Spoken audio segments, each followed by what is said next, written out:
ஸ்ரீ விஷ்ணு சஹஸ்ரநாமத்தின் அடுத்த ஈரடி.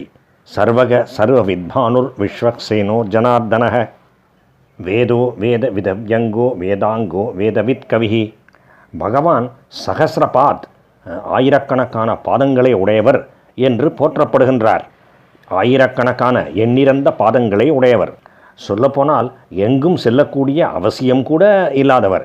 ஏனென்றால் அவரே எங்கும் நிறைந்திருக்கின்றார். எல்லா இடங்களையும் எல்லோரையும் எல்லாவற்றையும் முழுவதுமாக வியாபித்து இருக்கின்றார். அதனால் அவர் சர்வகக என்கின்ற திருநாமத்தை பெறுகின்றார்.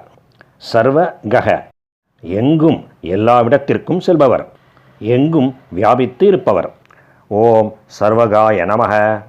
அடுத்த திருநாமம் சர்வவித் பானுகு. சர்வவித் மற்றும் பானுகு என்று இரண்டு சொற்களை கொண்ட ஒரே திருநாமம். சர்வவித், சர்வவித், அவர் எல்லாவற்றையும் அறிகின்றார். அவர் அறியாதது எதுவுமே இல்லை. பூரணமான ஞானமும் பிரஜையும் உடையவர். ஞானமும் பிரஜையும் அறிவுமே அவர்தான். மேலும் அவர் மிக மிக பிரகாசமாக ஒளி பொருந்து இருப்பவர், ஒளி வெள்ளமாக இருப்பவர். பானு என்கின்ற சொல்லுக்கு அதுதான் பொருள். மிக மிக பிரகாசமானது, ஒளி பொருந்தி இருப்பது. அதனால் சூரியனுக்கும் பானு என்கின்ற ஒரு பெயர் உண்டு.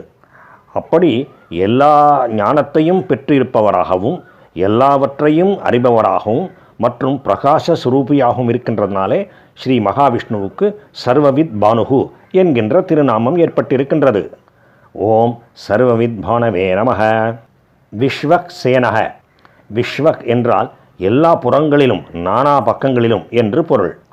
அவரை கண்ட மாத்திரத்திலேயே அசுரர் சேனையெல்லாம் பயந்து நடுங்கி நாலா பக்கங்களிலும் சிதறி ஓடுகின்றன. இன்னும் அவர் போர் புரியக்கூட இல்லை.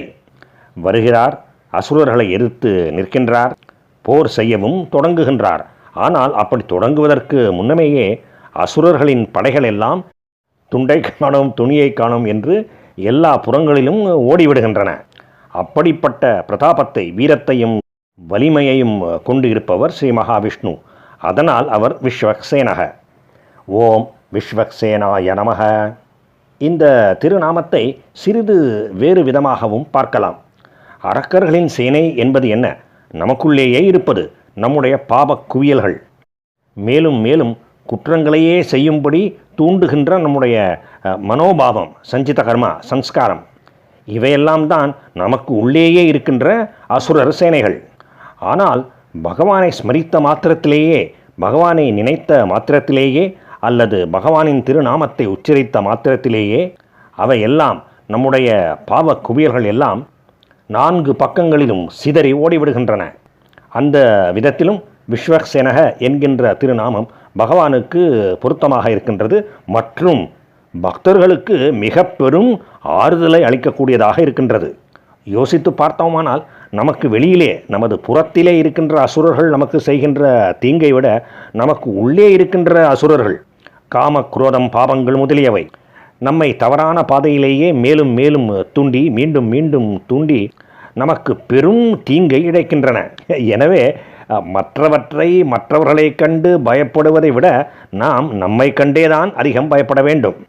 ஆனால் பகவானை நினைப்பவர்களுக்கோ பகவானின் திருநாமங்களை உச்சரிப்பவர்களுக்கோ இந்த பயம் தேவையில்லை.